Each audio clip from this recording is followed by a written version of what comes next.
Assalamualaikum warahmatullahi wabarakatuh. Selamat pagi teman-teman sekalian.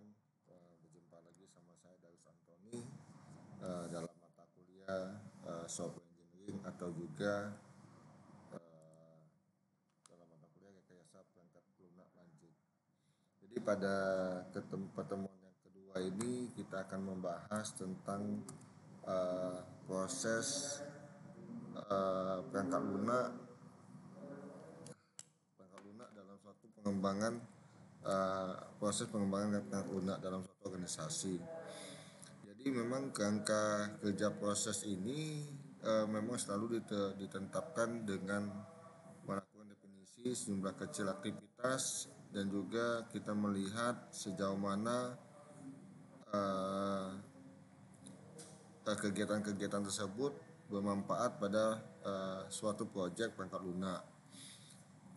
Yang selanjutnya juga mungkin terlepas dari ukuran ataupun kompleksitasnya, sejumlah rangkaian tugas atau juga memiliki tugas-tugas yang merupakan kumpulan dari job desk, mungkin juga peranan masing-masing dalam peranan dalam tim dalam pengembangan rekayasa perangkat lunak. Selanjutnya ada produk kerja juga ada poin jaminan kualitas yang dimana memungkinkan untuk untuk disesuaikan dengan karakteristik proyek perangkat lunak tersebut. Dalam aktivitasnya di sini juga kita akan melakukan ada umbrella activity seperti jaminan kualitas perangkat lunak, manajemen konfigurasi perangkat lunak, dan juga proses-proses lain dalam perangkat lunak. Umbrella activity ini bersifat independen. Nanti kita jelaskan satu-satu Bapak Ibu sekalian. Jadi kita melihat bagaimana perjalanan dari umbrella activity ini tadi. Baiklah, kalau kita sebelumnya kita lihat dulu chapter 2. Di sini kita akan mencoba menjelaskan tentang layer teknologi di dalam software engineering. Jadi memang walaupun di dalam suatu ilmu rekayasa perangkat lunak, baik itu di software engineering maupun di sistem informasi maupun di produk teknologi informasi lainnya, memang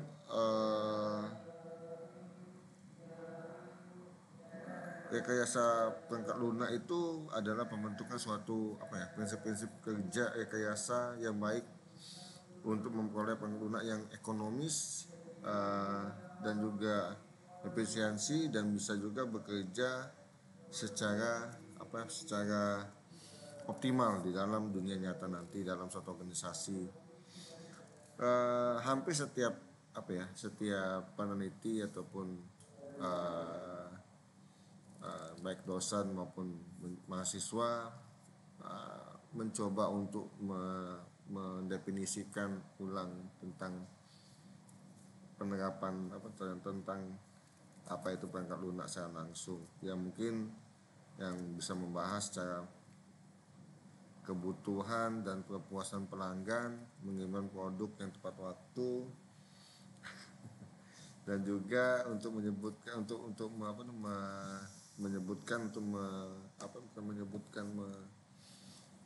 mendefinisikan ukuran dan metrik dari seberapa penting dalam pembangunan rekayasa perangkat lunak ini tadi.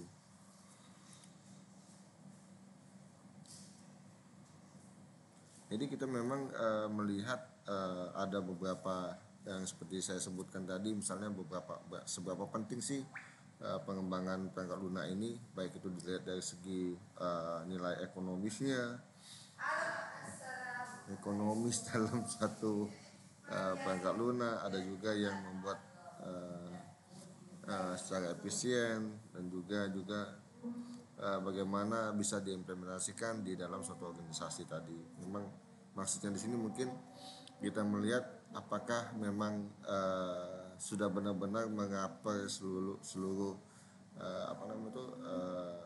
di dalam sesuai dengan job desk ataupun yang diinginkan oleh si pengguna tadi. Nah, pada gambar ini teman-teman sekalian bisa dilihat ya, pada gambar di dalam ini kita bisa lihat juga slide dulu mungkin.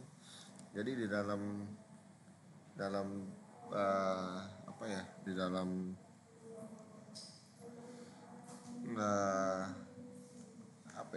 tahapan ataupun tingkatan dari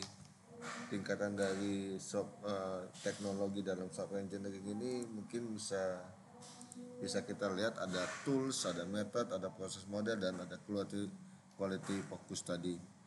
Jadi setiap pendekatan rekayasa perangkat lunak harus didasarkan pada komitmen suatu organisasi terhadap kualitas dan juga manajemen kualitas total, dan komitmen tadi digunakan untuk mendorong budaya perbaikan proses berkelanjutan teman-teman sekalian. Jadi pada di sini kita mungkin fokus pada komitmen dan budaya. Apakah budaya dalam suatu organisasi itu bisa menjamin keberlangsungan atau berkelanjutan dari teknologi atau software perangkat lunak akan kita kembangkan, dan juga pada akhirnya mengarah pada pengembangan pendekatan kesehatan lunak yang semakin matang. Maksudnya maturity levelnya akan diukur juga, dilihat seberapa tinggi tingkat level maturity-nya dalam pengembangan perangkat lunak nanti. Dan selanjutnya juga landasan ini mau tidak mau akan melihat tentang seberapa fokus pada landasan fokus kualitasnya tadi. Kalau kita lihat di sini teman-teman sekalian, ada fondasi untuk perangkat lunak, yaitu ada proses rekayasa perangkat lunak yang menyatukan menyatukan layer-layer dalam atau lapisan-lapisan teknologi yang memungkinkan pengembangan perangkat lunak yang rasional dan tepat waktu. Jadi proses definisi serangkaian ini disebut juga dengan KPA ataupun ada proses utama tadi. Dan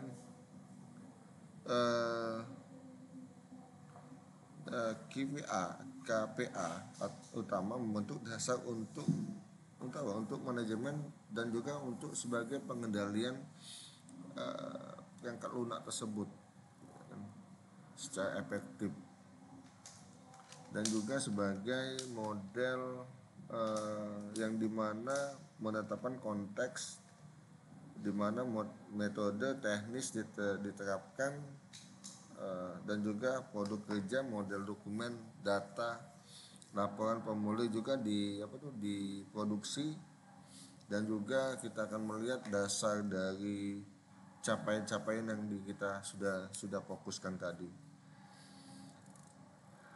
Nah, kualitas yang pasti kualitas tadi tetap kita jadikan nomor satu dalam pengembangan produk tadi, Bapak Ibu sekalian. Jadi memang di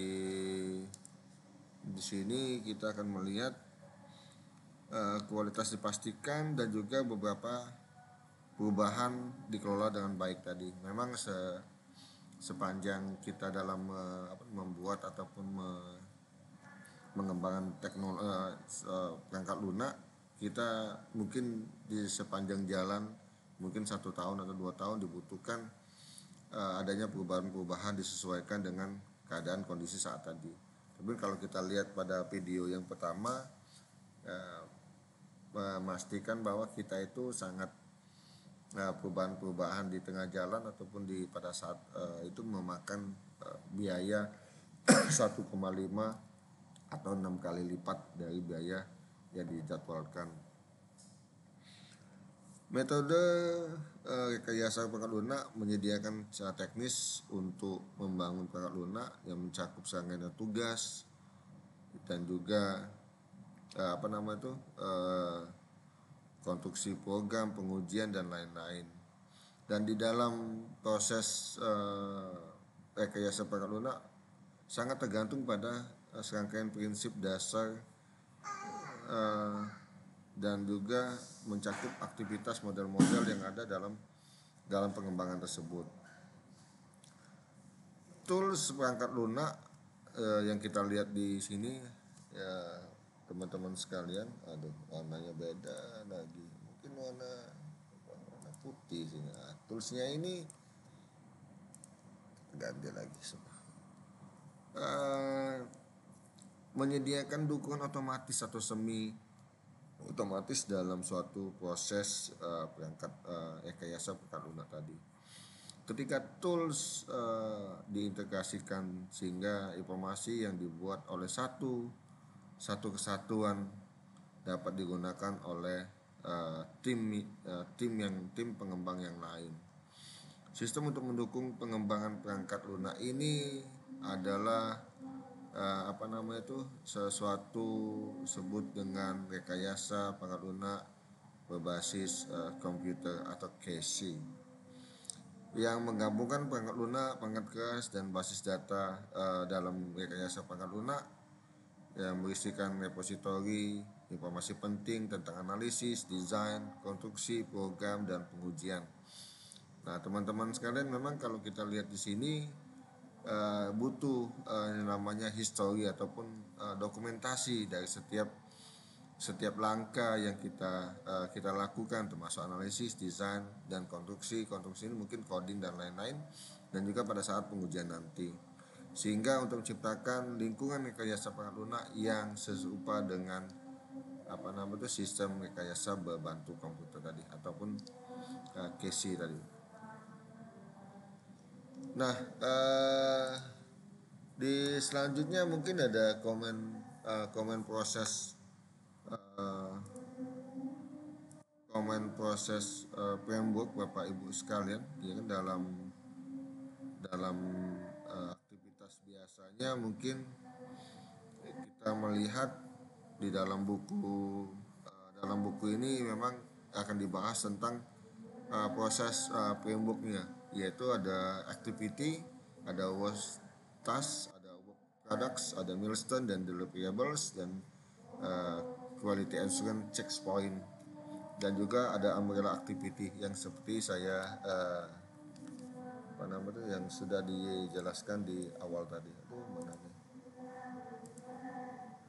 Nah ini, jadi framework activity ini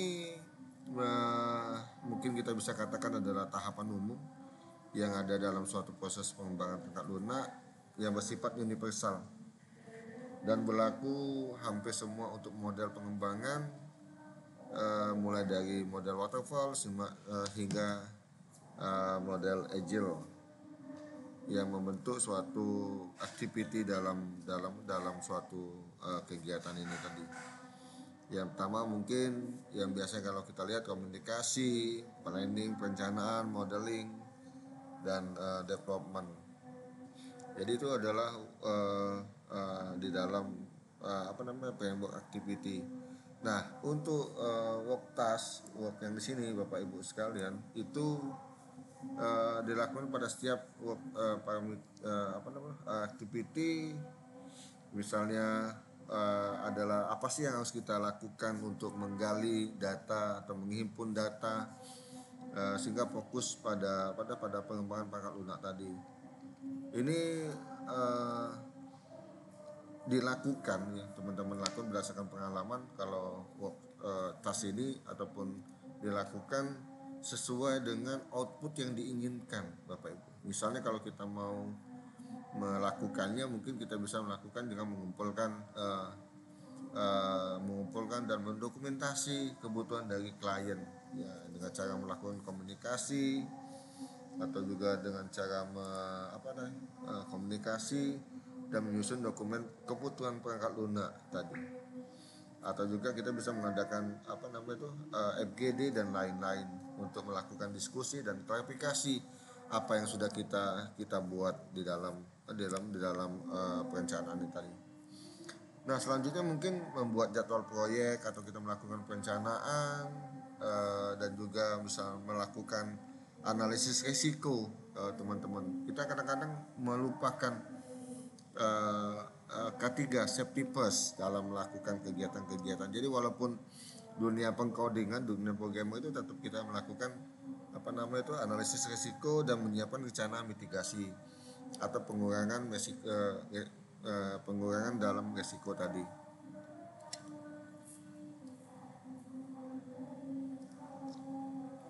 Nah, selanjutnya kita bisa melakukan modeling dan juga ya di sini kita biasa kalau membuat flowchart, case diagram dan lain-lain. Selanjutnya juga kita akan fokus pada arsitektur desain dan juga melakukan desain basis data dan juga melakukan yang paling penting adalah user interface-nya. Jadi kita melihat susunan suatu proses bisnis yang dalam untuk mendesain modeling desain atau mendesain tatap muka ini tadi. Nah, setelah itu kalau kita sudah melakukan desain ataupun juga selanjutnya kita melakukan contraction, menuliskan kode atau juga memulai coding sesuai dengan bahasa pemrograman yang kita perlukan tadi. Dan selanjutnya adalah pengujian, yaitu dengan laku development, melakukan pengujian kecil, pengujian besar, skala besar, skala kecil, dan juga melakukan testing, misalnya testing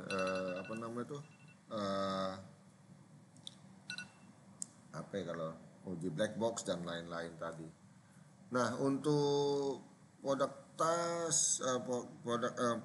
products itu biasanya sama Bapak Ibu sekalian, kita sama semua, aktivitinya sama. Itu kita lakukan misalnya dalam suatu dalam suatu aktiviti proses framework tadi. Ini bisa melakukan berupa dokumen-dokumen yang kita ambil seperti laporan dan juga kode atau coding, ada juga model desain dan juga alat-alat yang lain yang dihasilkan selama pengembangan perangkat lunak. Ini sangat bermanfaat buat kita teman-teman sekalian ya, untuk kalau kita dalam mengembangkan suatu perangkat lunak itu kita sangat butuh yang namanya produk tadi, karena kita melakukan dokumentasi setiap detail tahapan yang ada di dalam pengembangan tadi, sehingga pengembangan sistem dapat diselesaikan dan dapat digunakan sebagai referensi masa mendatang. Jadi kita bisa lihat dokumentasi kita lakukan A, B, C, D. Jadi pada saat pengembangan selanjutnya kita akan mengetahui apa sih yang telah kita lakukan pada pemrograman ini. Nah, di dalam sama seperti tadi teman-teman sekalian, kalau kita lihat di dalam buku Pressman memang yang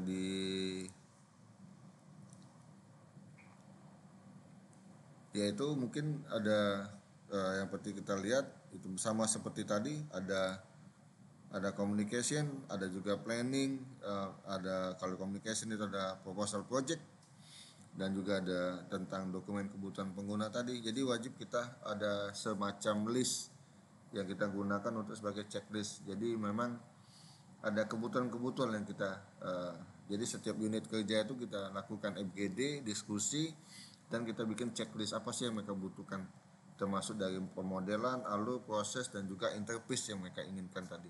Jangan sampai setelah kita bangun tidak sesuai dengan workflow yang ada dalam suatu unit kerja tadi.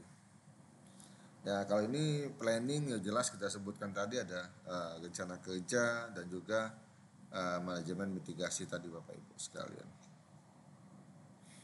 Jadi memang antara kalau kita lihat memang ada hubungan antara work task dan work products tadi.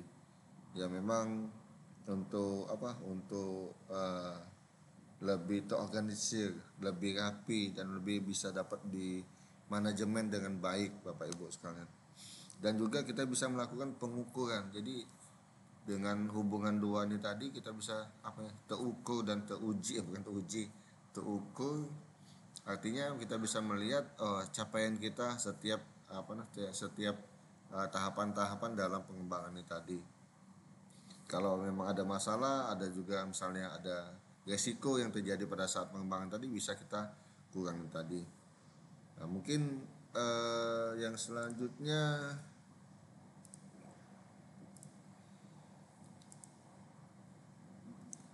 nah ini umbrella activity tadi Bapak Ibu sekalian. Jadi memang di dalam umbrella activity yang seperti saya jelaskan kemarin itu ada sifatnya independence, sifatnya terbuka, adalah sifatnya sebagai supporting dalam pengembangan perangkat lunak, yaitu ada software project management.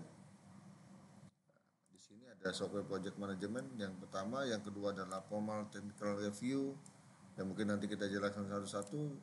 Software quality assurance, waduh, kalau ini mungkin butuh satu SKS lagi untuk membahas software quality assurance tadi. Dan juga configuration management, document preparation dan production, usability management, dan juga ada pengukuran, dan juga ada selanjutnya adalah risk management Bapak Ibu sekalian. Jadi memang ini adalah sifatnya independence, di luar dari common process framework tadi Bapak Ibu sekalian.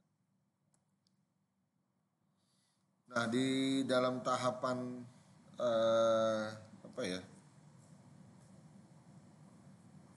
ada tahapan proses problem solving, ataupun juga ini ada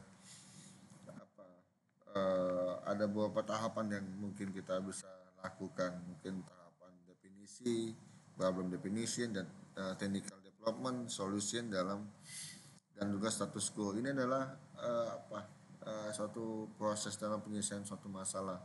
Ada life cycle, jadi dia dilakukan berulang-ulang dalam pengembangan sistem tadi.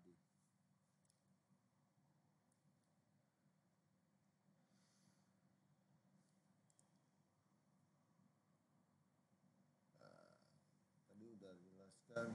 Nah, di sini juga mungkin ada beberapa yang model-model pengembangan sistem Bapak Ibu sekalian.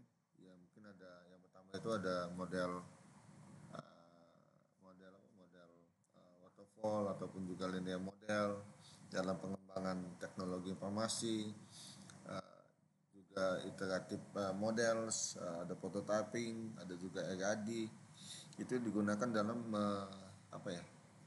digunakan dalam pengembangan sistem teknologi informasi. Nah, mungkin teman-teman sekalian sebagai praktisi dan juga mahasiswa S2 mungkin bisa yang sudah punya pengalaman melakukan pembuatan sistem, pengembangan sistem, mungkin bisa melakukan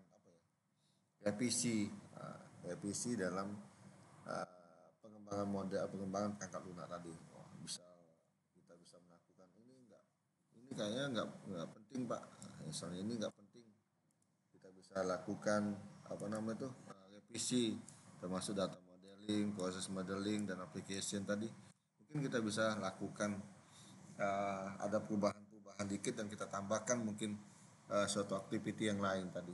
Jadi memang di dalam misalnya dalam testing ini mungkin sangat bisa dilakukan untuk pengembangan sistem. Tapi mungkin untuk saat zaman saat ini karena sudah memang sifatnya global dan bersifat masif, mungkin testing ini memang pada saat sebelum di launching ke masyarakat ataupun ke pengguna, kita sudah melakukan beberapa testing. Nah, tapi ada feedback lagi Bapak Ibu sekalian yang untuk ke developer, karena sistem dan komputer kita yang terlalu banyak dalam pengembangan sistem, otomatis mereka akan membandingkan satu dengan banding lain. Ya, mungkin di dalam Play Store maupun di App Store itu dikasih komen, dikasih bintang dan lain-lain. Itu merupakan salah satu bentuk feedback dan testing dalam pengembangan sistem. Nah, mungkin itu bisa ditambahkan di sini tadi Pak. Nah, ada new tahapan. Nah, jadi seberapa penting komen dan feedback oleh si pengguna tadi.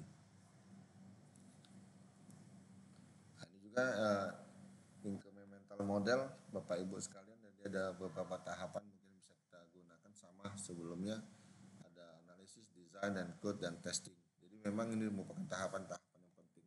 Cuman kalau kita breakdown lagi mungkin lebih spesifik, nah itu mungkin kita melakukan ada beberapa perubahan tadi. Ada spiral model dan juga ada proses model yang lain tadi. Mungkin itu saja Bapak Ibu sekalian. Saya ucapkan terima kasih atas perhatiannya. Mungkin nanti ada video yang kedua untuk lanjutannya. Terima kasih atas perhatiannya. Wassalamualaikum.